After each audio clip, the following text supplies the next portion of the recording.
மகாராஷ்டிர முதலமைச்சர் தேர்வில் தேவேந்திர பட்னாவிஸ் முதலிடத்தில் உள்ளார்.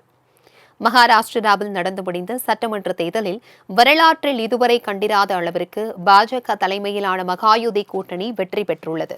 இதில் தனிப்பெரும் கட்சியாக அதிக இடங்களில் பாஜக வென்றுள்ளது. மகாயுதி கூட்டணி 234 இடங்கள் கிடைத்த நிலையில் பாஜக மட்டும் 132 இடங்களில் வெற்றி பெற்று தனிப்பெரும் கட்சியாக உருவெடுத்துள்ளது.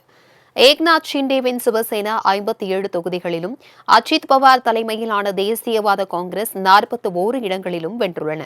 எதிர்க்கட்சிகளின் மகாவிகாஸ் அகாடி கூட்டணியில் உத்தவ் தாக்கரே கட்சி 20 இடங்களிலும், காங்கிரஸ் கட்சி 16 இடங்களிலும், சரத் பவார் கட்சி 10 இடங்களில் வெற்றி பெற்றுள்ளன.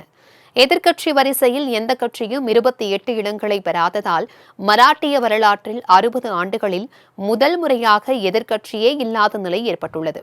இந்நிலையில் மகாராஷ்டிர மாநில முதலமைச்சர் பதவிக்கு பாஜகவின் தேவேந்திர பட்னாவிஸ், சிவசேனாவின் ஏக்நாத் ஷிண்டே இடையே கடும் போட்டி நிலவி வருகிறது.